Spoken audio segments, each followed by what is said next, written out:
லட்சுமி அம்மாவின் கணவர் மிக உடல்நிலை சரியில்லாமல் இன்றோ நாளையோ என்று படுக்கையில் இருந்தார். லட்சுமி அம்மா அதற்கு தேவையான பணம் பொருட்களை ரெடி பண்ணி கொண்டிருந்தாள். உறவினர்கள் எல்லோரும் வருவார்களே, உணவுக்கு தேவையான பொருட்கள் பணம் என்ன செய்வது என்று யோசித்து கொண்டிருந்தாள். வீட்டில் மிளகாய் மல்லித்தூள் இல்லை. வருகிறவர்களுக்கு சாப்பாடு ஆக்கி போட வேண்டுமே, என்ன செய்வது? கணவர் படுக்கையில் கிடக்கிறார். ஒரு உறவினர் கூட உதவி செய்ய வரவில்லையே. இப்போ படுக்கையில் கிடப்பவரை போட்டுவிட்டு மிளகாய்த்தூள் அரைக்க மில்லுக்கு போய்விட்டால் படுக்கையில் கிடக்கும் கணவர் எந்நேரத்திலும் என்ன வேண்டுமானாலும் ஆகலாம். என்ன செய்வது? ஒரு வீடு தள்ளி இருக்கும் பிரியாவை அழைத்தாள். பிரியா, எனக்கு மிளகாய்த்தூள் அரைத்து வந்து கொடேன். என் கணவருக்கு மிக முடியாமல் உள்ளது என்றாள். பிரியா தயங்கினாள். லட்சுமி அம்மாவின் உறவினர்கள் கூட உதவி செய்ய யோசிக்கும்போது நான் மட்டும் எப்படி உதவி செய்வது என்று யோசித்தாள்.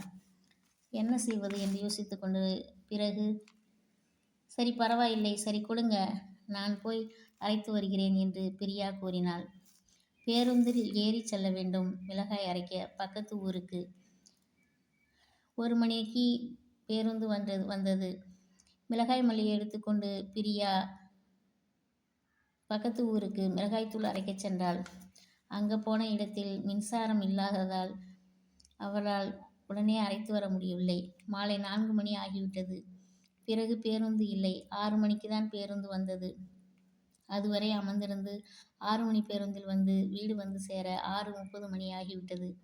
நேராக லட்சுமி அம்மாவிடம் போய் மிளகாய் தூள் வாளியை கொடுத்தாள்.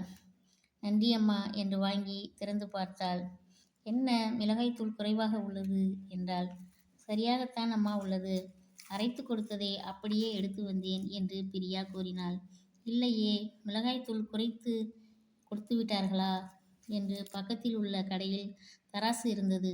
அதில் எடை போட எடுத்துச் சென்றார். பிரியாவிற்கு மனது கஷ்டமாக இருந்தது.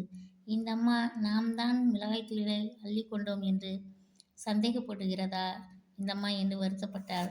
எடை போட்ட லட்சுமி அம்மா எடை சரியாக இருக்கிறது என்று நிம்மதியானாள்.